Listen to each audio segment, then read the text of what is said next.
Welcome to Civil Discourse, a podcast where participants are free to share their ideas, empathize with other perspectives, and who intend to advance to a better solution to fix a societal ill.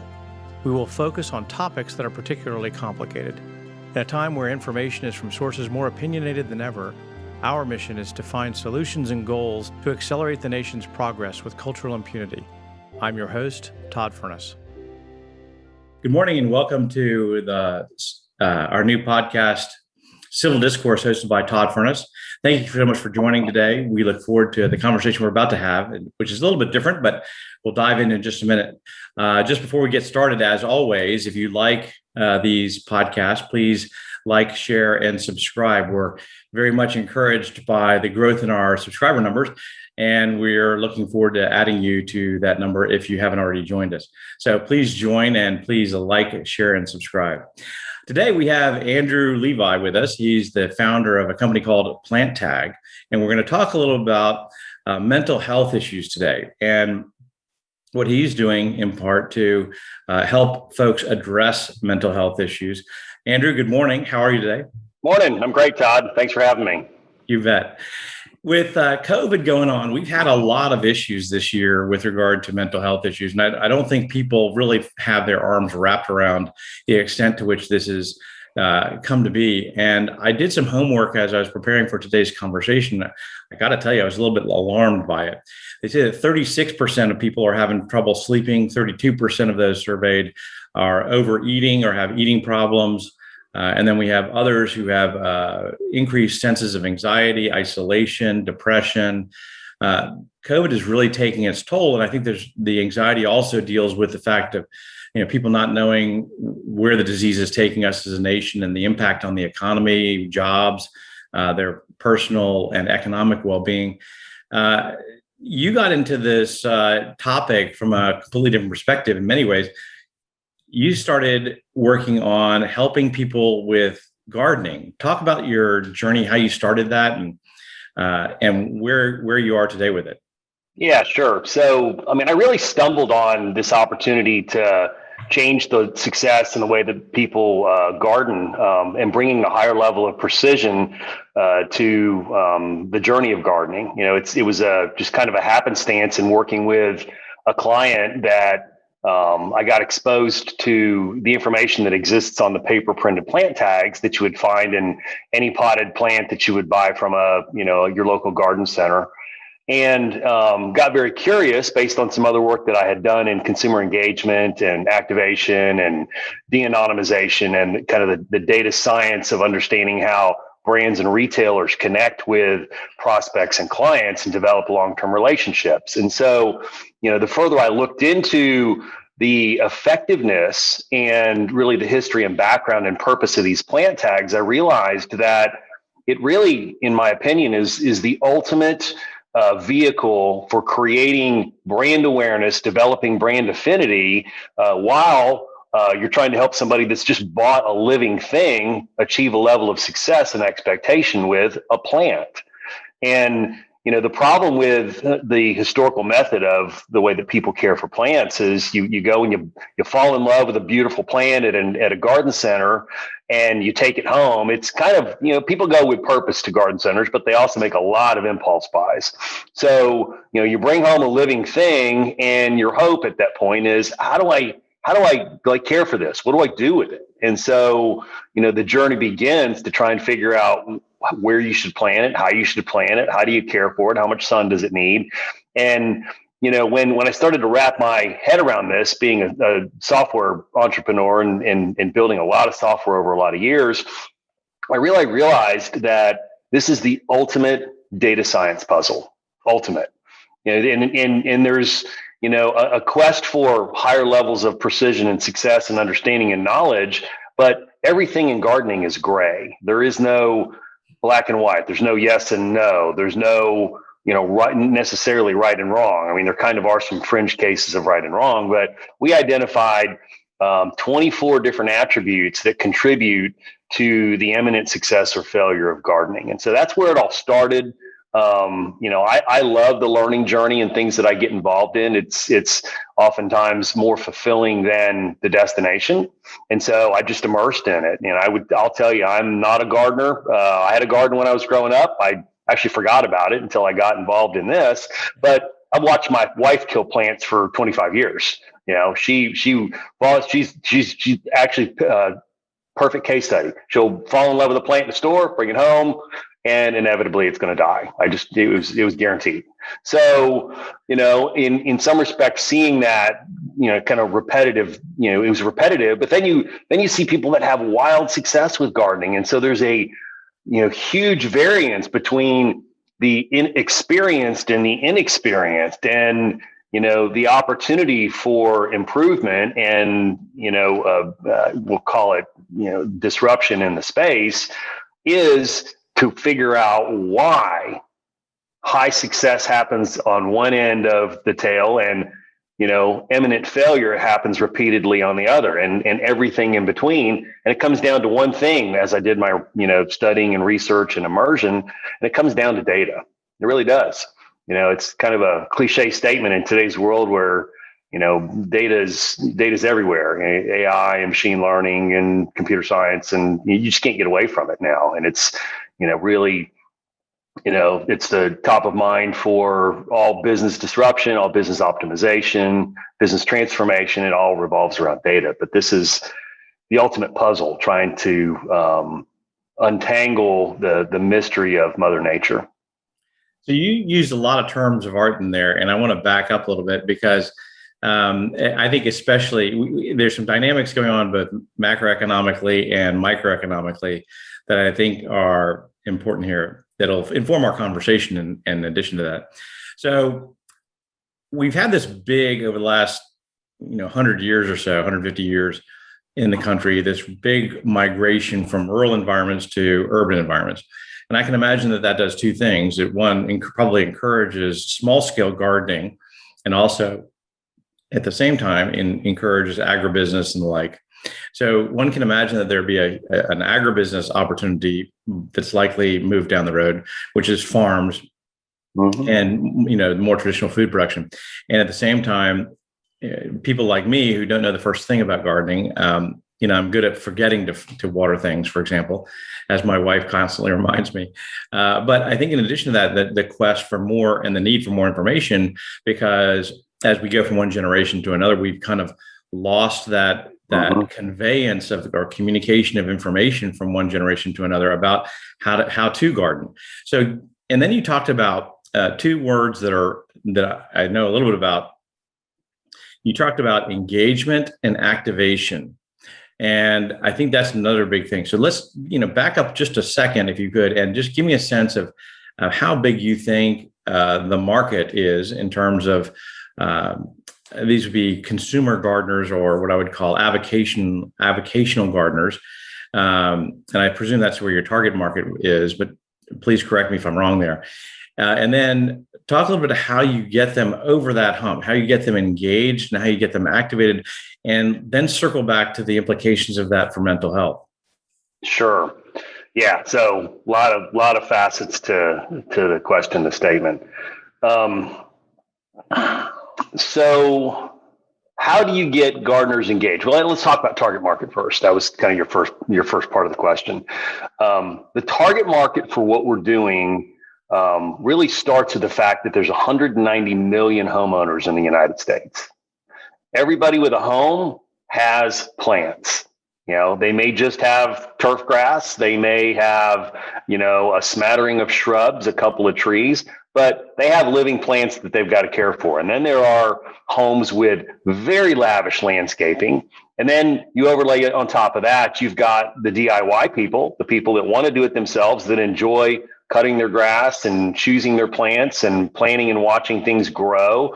But then there's the DIFM, do it for me community of people that just outsource it, and they love the way it looks, and they've got a homeowners association that demands some level of compliance, and so you've got to perform, but they're just not into it.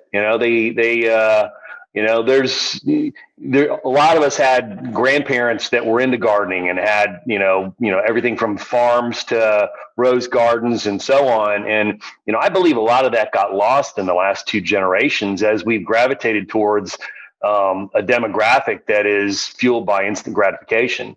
Gardening is not instant gratification. Gardening is the long journey, and it's really not about the end game. It's really about the journey. The end ultimately results in the same at different periods for different types of plants. The end is the plant dies. That's the end, and that's not a destination that anybody looks forward to in gardening. They enjoy the process of shaping and caring for and companion planting and learning about, the origins and histories of every plant and, what does it attract? There's a lot of plants, especially the natives, that are hosts for caterpillars, which become, monarch butterflies and honeybees and, the insects that are responsible for, about 40% of all the food production in the country. And so, you kind of can get easily sucked into the life cycle and the ecosystem of, how does this plant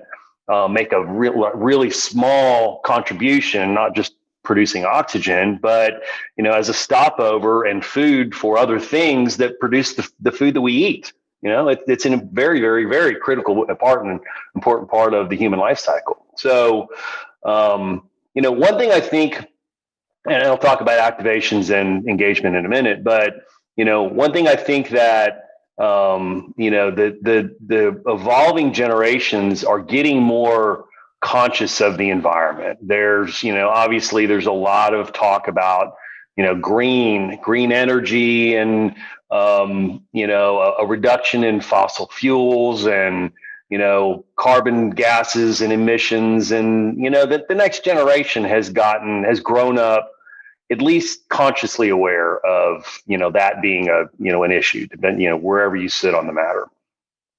But because of that, I think it's caused them to gravitate towards gardening as a way of doing their own little part, number one. Number two, there is an interest in living off the land, in a current generation of folks. Edible gardening is huge. When people got thrust into this period of COVID, they were forced to figure out how to entertain themselves. And, you can only watch so much TV and play so many video games. And, then you kind of like, well, I'd like to do something else. And, there's stats I've seen here recently that said in the past 18 months, there has been 20 million new gardeners introduced to gardening in this country. And the, time will tell. But, the theories in the industry is that most people will stick with it. They've discovered this thing. They've bought some plants. They've succeeded and failed, but, they've developed a new hobby and a new passion. And, once you have living things, people, pets, and plants, you don't want to kill any of those. So it gets, it'll get your attention. You'll learn about it, figure out how to be, achieve some level of success. So, to your question about activations and engagement, those are digital marketing. If we can, let me interrupt you there, if I may. Sure. So let's just kind of walk people through that. You're walking through a store. You've gone into a Lowe's or a Home Depot or and locally one of your partners, Rebels, or somebody else. Green. Yep. Yeah, and they're looking at a plant and they say, "Hey, you know what? I like that. I think that's pretty cool. That's a good looking plant. That's beautiful. I think it'll flourish." Now, what do I do? Yep. So let's talk about how you can leverage our technology in that scenario. There's the traditional way of you take it home and you scour the internet and try and figure it out, or you just put it in the ground and hope it works. And when it doesn't, you go to a garden center and you either take back the bones of a dead plant and ask for a refund, which some garden centers will give you, or you try and solve it before it's too late, or you ask somebody. There's a lot of different tracks to success and knowledge and information there. But using our technology, you can get ahead of it. Number one, you go to a garden center and you've got, an impulse buy. You can use our technology to figure out, a lot of information about the plant, like its sunlight requirements, its watering requirements. Is this a difficult plant to grow? How often do you prune it? When do you when do you fertilize it? What type of fertilizer do you use? And here's another big one for outdoor gardening versus indoor gardening. And our technology has got, our objective is to be the single source of information for all plants, whether it's turf grass, trees, fruits, vegetables, house plants, shrubs, perennials, annuals. Every bit of it is in our plant library. So then how do you access that? How do you, all that data and that information? So let's go back to your question. Somebody's in a garden center and they want to figure out, I like this plant, but I actually want to do a little bit of diligence on it and figure out what I'm signing up for in advance of spending a bunch of money, because plants are expensive, and taking it home. So, you would use our technology to take a picture of a plant. We've got machine learning and artificial intelligence built in to do image recognition. So you could take a picture, the PlantTAGG system will identify the plant and it'll bring you back a plant profile. Gives you a lot of information about everything that I just described. So you just take a picture of the plant, not the plant tag yet. You just take a picture of the plant, and it's kind of like the music service Shazam, right? It is, yeah. And it automatically gives you all the information about that plant. It does. Yep. And here's another kind of scenario, path to purchase journey, or awareness journey scenario, is we partnered with the Dallas County Master Gardeners Association, and we're in the process of expanding outside of just Dallas County's Master Gardeners and Master Naturalists, which we partnered with here locally, into surrounding counties, then all of Texas, then all of the country. And what that does is, our partnership with the Master Gardeners is so tight that, it's helping us to build and enhance the content that we've got about every plant, because they built a program that has been approved by their oversight, which is Texas A&M AgriLife, to work on and develop content for PlantTAGG to earn the community service and continuing ed credits that they have to achieve every single year to maintain their Master Gardener status. So, our content is best in class, number one. The other thing that we're doing is we're PlantTAGG enabling the community gardens that these Master Gardeners care for. And there's a bunch of them around every county. It's where they go. The Master Gardener's objective is to educate the community on best practices in horticulture. I mean, that is their highest level objective. And so our partnership is absolutely perfect, because we PlantTAGG enable the gardens that they take people to help them learn about plants. And when they're in the gardens, they use our plant ID to identify a plant, learn about all the details about a plant. They can add it to their favorites list, and then they can actually go off to their local garden center and find that plant and go home and buy it and plant it and care for it themselves. So do they need to download an app, the PlantTAGG app, in order to do that? Or do you just use a QR code, or how does it work? So neither. It's a web app. And so what people are used to, it's mobile only. So people are used to going to the iTunes store or the Google Play Store and downloading a mobile app when they're looking for solutions like this.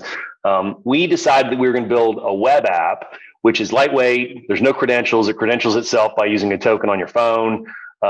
There's no app updates. It's really very, very, very efficient and lean. And when we were looking at how do we what's the fastest path to putting our technology in the hands of somebody that's interested in learning more about plants, you don't want them to have to sit for 5-10 minutes, download an app, learn the app, set up a login and a password and all the nonsense that we're used to. You want to put that solution in their hands and make it active and functional as soon as possible. So web app's the way to do that. It functions on every mobile device.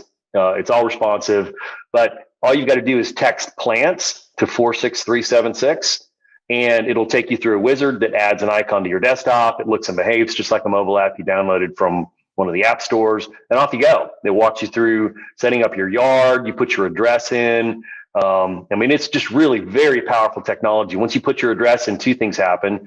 We connect to your local NOAA weather station and pull in 10 years of climatic data, including free temperature points, climatic temperature points. So it would be freeze points, heat points, max temp, min temp by day, week, month, and year, precipitation, wind, humidity, a whole bunch of stuff. Crunch that into an algorithm. We actually build a season map for your yard that's specific for your yard based on exactly where you live. And so the foundation, the fundamental, the very, very first thing that dictates success and failure in gardening of any plant is location. Do you have a plant that lives where you are?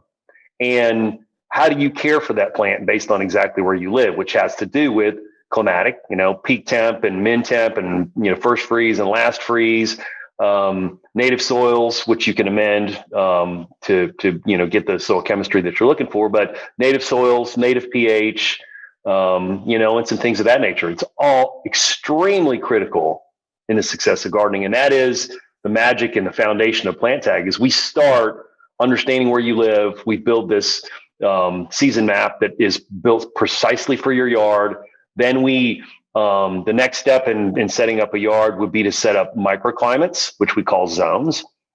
And a microclimate are the areas of your yard that differ in climatic characteristics, such as sunlight, soil, and pH. And so you set up, like in my front yard, I've got a huge live oak tree that is full shade, and right next to it, I have nothing, so it's full sun. And those are two very dramatically different microclimates, but the common landscaping technique is to have the same stuff across the front of your house. If I do that, half is going to live and half is going to die because it's very dramatically different.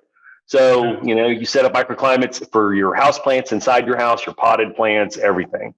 So if I need to type or message plant to 46, give me the rest of the number.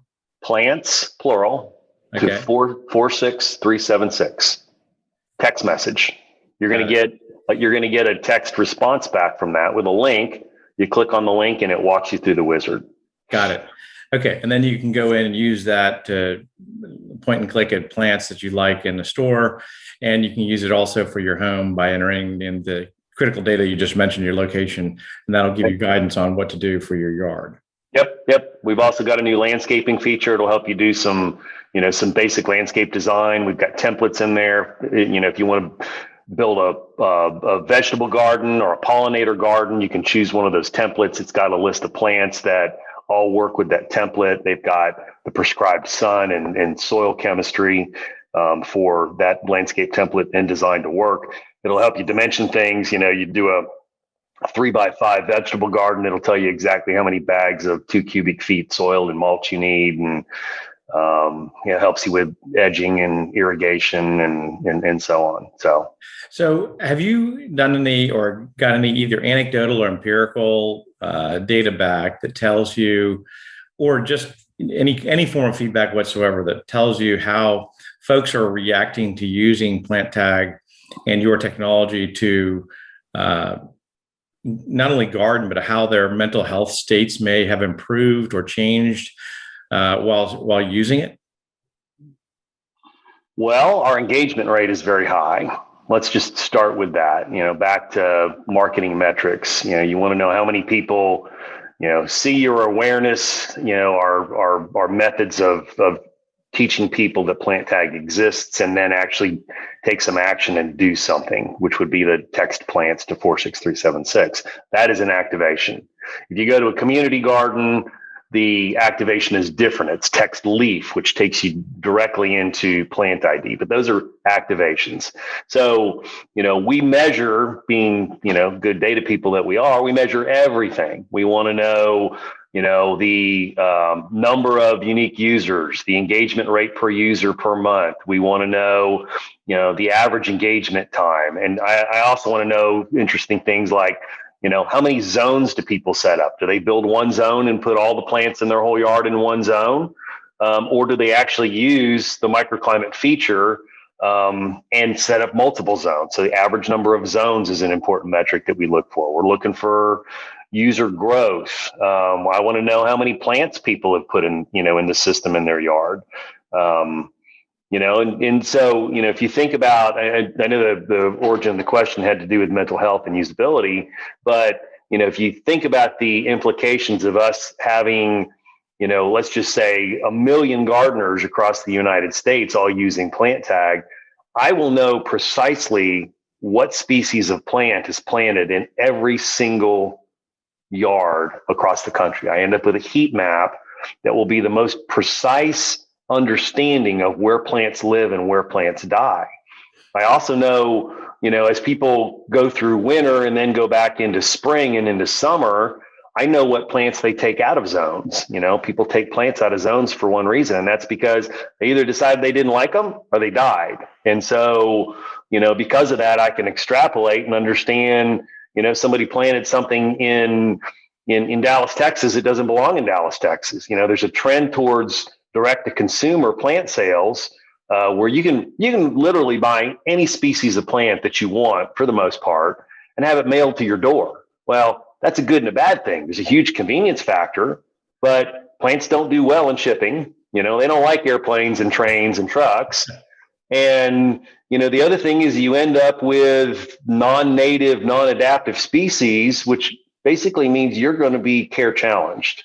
If you order a plant that was grown in Oregon and is used to cold weather and you drop it in Dallas, Texas, because you saw it on vacation because you thought it was the most beautiful plant you've ever seen, it's probably going to struggle. So with this engagement rate you're extrapolating the idea then logically that as people become more engaged with plants and with gardening, in essence, one must assume that they're getting something out of that. Mm-hmm. They're getting some benefit, not just a visual benefit, but some other psychological, emotional, psychic benefit as a result of their engagement with the activity of gardening and the hunt for answers and the sense of satisfaction you get when you get answers and the whole nine yards. So to me, there are a number of different things at play here, which all interact, systematically with one another to cause different outcomes. The idea that you would be outside and working in your garden, or alternatively be outside and looking at a community garden, learning about things, learning about what does work, what doesn't work, having a sense of accomplishment, having a sense of engagement with others because you're likely talking to them either on the telephone or live by virtue of being outside and looking at things. Because I, for example, am not going to be the guy who walks into a garden and just wanders around by himself. I'm going to take my wife or somebody else with me to look around, probably my grandkids, and enjoy the wonder of it all. So that brings a sense of community back, a sense of well-being. All that makes sense. So I'm not trying to build you up necessarily, but I think what I'm hearing also is that there's a noble aim underneath of all of this about which you can feel really good. Not just the gardener, of course, but you, Andrew, because of what you're doing. There's a real genuine purpose behind it that I think you're tapping into. But I don't want to be presumptuous. Is that fair to say? Oh, it's absolutely fair to say. I think that I'm a software guy by trade and by experience and history, but I have developed a passion for gardening, for plants, for insects. I've got 2 honey beehives at my house now. I'm like all in. But the other thing is that I have found that the people that are really passionate and into gardening they have a different kind of mental disposition than the people that are, kind of wound up tight in kind of the corporate rat race. And don't get me wrong, there's a lot of people that are wildly successful in the corporate rat race that are great gardeners. But, generally I see my experience, my observations are people that spend a lot of time in gardening, that are successful at gardening, they have a different kind of peace about them. They are, calm and I do believe that, gardening is a phenomenal outlet for people that are looking to, challenge themselves, to find mental health, to kind of disconnect with the stress of the world, the daily grind, and go immerse in something that will give back every day. Flowers give back every day, and plants, I would say the only caveat to that, and this is where we're kind of working hard to change the world in our own kind of little way here, is people that struggle with finding success with gardening can find it to be very frustrating. And, I've seen people that are like, I kill everything I touch. I don't know how to do it. I give up. They're very frustrated, become, angry. I think that the percentage of people that end up in, that little silo are very, very small, but plants are expensive, and people just don't want to fail. Failure is not uplifting. So, I think that people, especially novice residential gardeners, this is kind of one of our thesis, is that novice residential gardeners that don't have the years and years of experience, they really, starting out, just want to be told what to do and when to do it. Don't overcomplicate it. I don't want to know all the science behind it. I really don't understand all the details. Just tell me a quick path to success. And that maps in with, kind of the generation of instant gratification too, is I can just tell you, you don't have to figure it out along the way and fail before you succeed. Our system can tell you how to succeed. Andrew, I really can't express my gratitude enough. I'm so thankful for our time today. We have to kind of wrap it up because I could talk to you for another couple of hours and enjoy every minute of it. But what we'll do is, for those of you at home or watching this wherever you are, we'll put all of the relevant information underneath the video here so that you can access it at your leisure. I really commend you, Andrew, to what you're doing. I think it's really fascinating, and I'm excited to go do it myself. Not myself, meaning I'm excited to go tell my wife all about this because she is an avid gardener. And my goal is to get you gardening. Just look at it as data, Todd. I know how you love numbers, and if you view this as a data challenge, I think you'll embrace it and you'll enjoy it. I'm sure I will.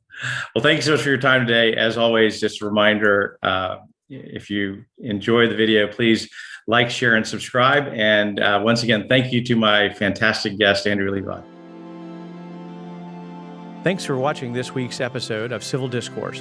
To learn more about today's topic or our guest, visit www.the60percentsolution.com or www.tfip.group.